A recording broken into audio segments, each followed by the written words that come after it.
The Los Angeles Lakers are all in the headlines, but for all the wrong reasons. Welcome to Lakers Digest. My name is Hunter Pitcoff, where we cover everything surrounding your Los Angeles Lakers. And unfortunately, today's topic, we're going to be talking about the disaster that might be coming up this season for your Los Angeles Lakers. So there was an article that came out on ESPN earlier today where the Lakers took a lot of heat. And of course, it's the Lakers, so everyone's going to talk about it. And we are a Lakers channel, so you definitely know that we're going to talk about it here.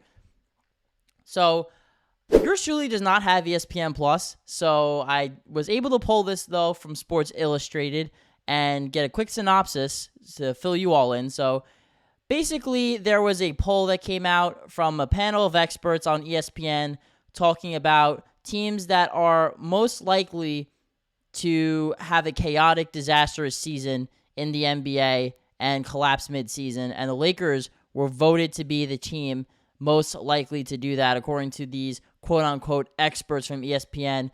Some reasons due to the lack of roster depth, a first-time head coach in Redick, and the dysfunction of their front office. Lakers were voted, again, the team most likely to take a tumble, as they called it, during the season. And so, of course, as Laker fans, you don't want to hear it.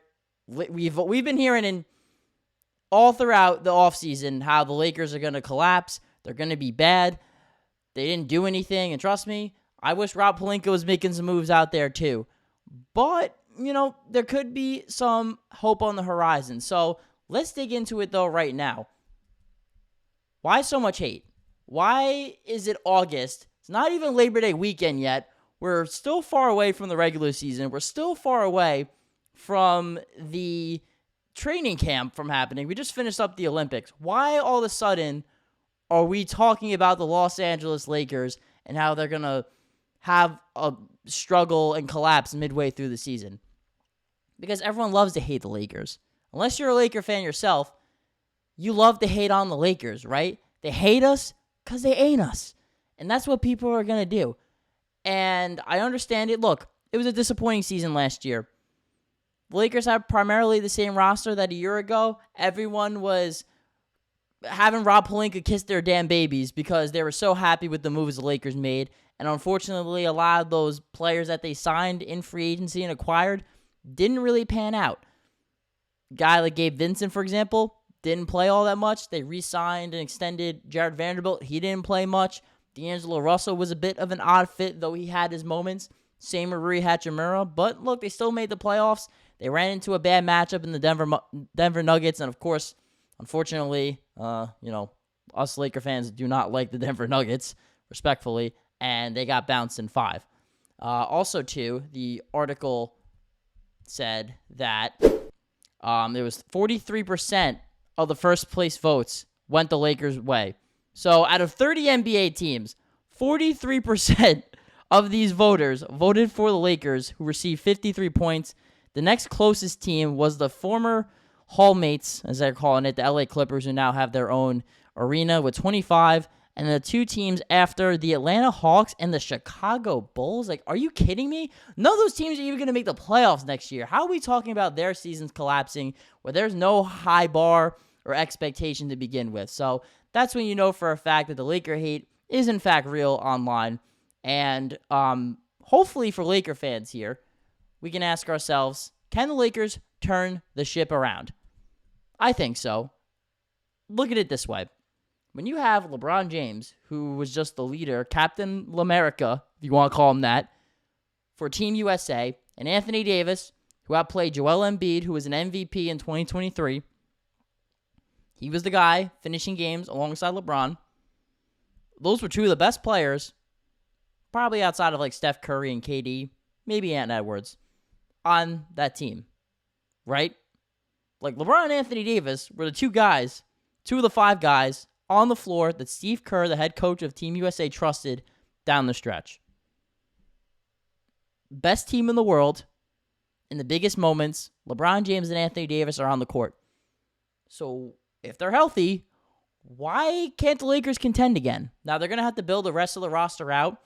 JJ Redick is going to have his hands full as a first-time head coach of really anything. I think he coaches son Knox in AAU basketball, and that's like about it. That's all the head coaching experience JJ Redick has, and I think it's safe to say that AAU basketball is not the NBA, although sometimes it feels like that, but it's not. These are professional players. They're the best players in the entire world.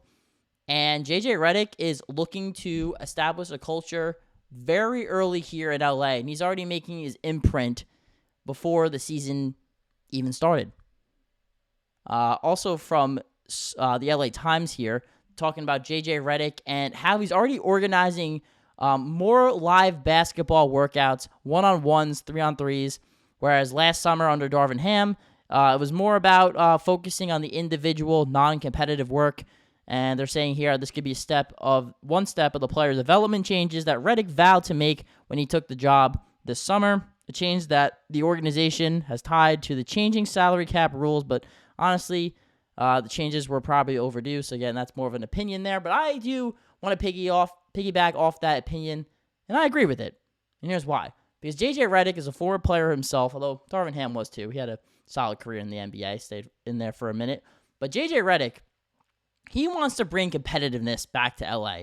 He wants to get these guys to be absolute dogs out there, and he wants them to compete. I know exactly what he's doing with the one-on-ones. I mean, look, I never played basketball in the NBA, but I know growing up when you're out on the hardwood, you're out there on the concrete outside playing in the summer or whatever season it is, and when it's one-on-one, it's 3-on-3, it gets competitive out there. And I like the fact that he's getting real contact drills in there. One that builds team camaraderie. It builds chemistry. It lets these guys connect on and off the court. And I think that's something that the Lakers have honestly lacked over the last few years. I remember when the Lakers won the championship in 2020, everyone kept saying how that team was so close like this. And they had to deal with a lot of adversity. Of course, Kobe Bryant passing, COVID, they're in the bubble in Disney. They can't talk to anybody. They can't see their family, children, friends, whoever. Can't live their lives, and they're stuck in the bubble. But the Lakers were a team that galvanized with each other. They made the most out of that situation, and they brought the Larry O'Brien trophy back home to LA. So, again, that's a little extreme. But at the same time, though, JJ Redick's trying to build a culture here, and that's why they brought him in. That's why a guy with no head coaching experience was brought in to do that. And to double down on that point here as well, talking about JJ Redick, and he really wants to focus on player development. He made that a top priority, and guys like Jalen Hood-Schifino, Maxwell Lewis, the two Laker draft picks last year, getting a lot of positive reviews during this stage of the offseason. JJ Redick wants to place a heavy emphasis on those guys. It's crazy to think that just last year, Jalen Hood-Schifino was the 17th overall pick in the draft. The 3 picks after that were Jaime Jaquez, Brandon Podziemski, and Cam Whitmore. So Laker fans are probably, similar to me, ready to bash their head through this wall right now because of how good those players looked in their rookie season. Whereas Jalen Hood-Schifino, well, we really didn't see him play. And you hope that he can live up to that 17th overall pick, and you hope that Dalton Knecht, who ironically was also the 17th overall pick, can live up to that high draft status. So Maxwell Lewis as well, showed some flashes in the summer league. It was a shame we couldn't see JHS because, well, he was hurt again, and you hope that he can get healthy. So the Los Angeles Lakers, again, catching a lot of slack like they normally do. And I know it's the off season. We have nothing to watch. We have no tangible anything. We want to overreact to everything we see on the internet out there. And look, it's fair, but we're here to talk about it. We're here to bring reason into it and to let you Laker fans know it's going to be okay. We're going to catch a lot of the heat right now. Everyone's going to clown us, put a big old red nose on us, and they're going to say, Lakers are done. They're washed. But you know what? When you got LeBron James and you got Anthony Davis there, they really are only a couple moves away from going from a good team to a great team.